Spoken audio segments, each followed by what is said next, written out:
Hello.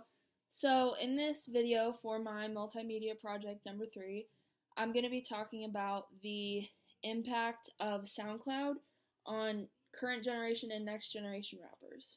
So to start, I'm going to talk about a brief history of SoundCloud rap.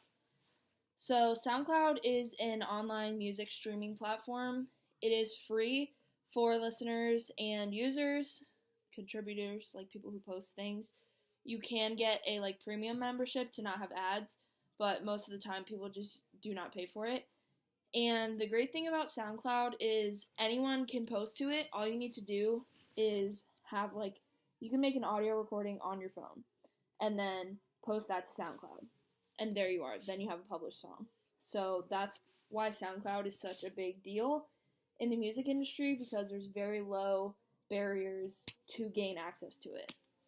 So, one of the most famous rappers from SoundCloud, Denzel Curry, he credited Space Ghost Perp as the origin of the SoundCloud internet scene, as well as Lil B, who urged mumble rappers to create something outside of the box of traditional hip hop, which then resulted in SoundCloud rap.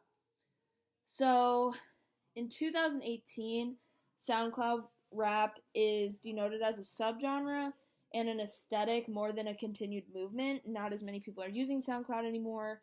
A lot of major record label industries hover over SoundCloud to get artists from it, so it's not the same as it used to be with creative freedom, that sort of thing. Defining SoundCloud rap is it's defined as lo-fi music inundated with unpolished synths and stripped down beats. The music is created DIY. All you need is a laptop and make a makeshift studio, usually in your bedroom. Lyrics of SoundCloud rap are often emo. There's many references to prescription drugs, psychedelics, stuff like that. A lot of SoundCloud artists engage in genre bending, so they're not really sticking to straight traditional hip hop and rap. One of the most prominent examples of this would be Lil Uzi Vert. He began on SoundCloud, and when people started calling him a rapper, he was like, well, I never wanted to be a rapper. I consider myself to be a rock star. So that is kind of how the genre bending is illustrated. Some testaments to SoundCloud. I found this one interesting quote that said, if the male angst of Generation Z could be bottled up and put on wax, it would be SoundCloud rap. So that kind of gives you insight into the lyrics and the meanings behind SoundCloud rap. It's very opaque and open about emotions and feelings, which a lot of mainstream rap, you don't really hear that. It's drugs, gun, money, that kind of thing. Ugly God is one of the most successful artists that began on SoundCloud. He quoted that SoundCloud was important as fuck to his success. There's another quote, without SoundCloud I would have never had a platform to put music on, so that demonstrates how accessible it is to listeners and users. SoundCloud rap in the past year has become one of the most vital and disruptive movements in hip-hop, thanks to its rebellious music, so it's not really the same as normal rap that you would hear. A good thing about SoundCloud is it gives power back to the musicians.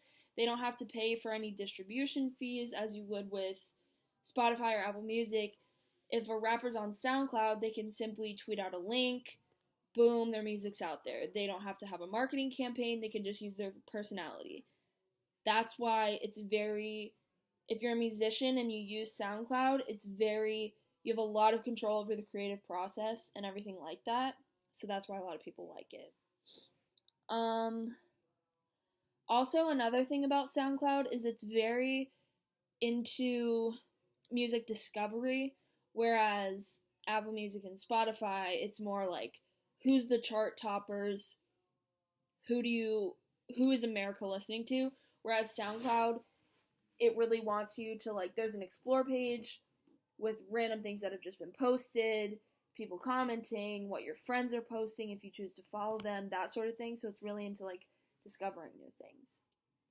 Some of the rappers who came from SoundCloud: Ugly God, I already said, Wi-Fi's Funeral, Lil Pump, Ski Mask the Slump God, Lil Xan, Lil Yachty, Lil Peep, Lil Tracy, Russ, Playboy Cardi, Lil Uzi Vert, 6ix9ine, Smoke Perp, Trippie Redd, a current 2018 XXL freshman, Rico Nasty, Asian Doll, Post Malone, huge superstar right now, Bryson Tiller. So a lot of different artists started out on SoundCloud. Some criticisms of SoundCloud rap is that a lot of like the hip hop industry, they would just coin people who publish on SoundCloud as SoundCloud rappers in an attempt to like diminish them, be like, oh, they're just SoundCloud rappers, they're not really real hip hop. Another quote that I found interesting was, even though it's big, it's still an outlier sound. No drastic sound like this can last. So a lot of people think that the SoundCloud movement of hip hop is fleeting. I guess we will have to see. An interesting point that I wanted to take in this was what would happen if SoundCloud died out. There was a chance of that happening. There was a study, like a press conference that came out that said SoundCloud only has 80 days left that it can finance itself. Other than that, it's gone. And then Chance the Rapper tweeted, oh, don't worry about SoundCloud, I'm working on it, guys. And then like a couple days later, he was like, it's all set. So Chance the Rapper had some sort of funding he put into it that made it be able to still be present for everyone. But if SoundCloud rap dies out, hundreds and thousands of songs and this whole sound culture is going to die out overnight. A lot of up-and-coming artists are not going to have access to the platforms that they need.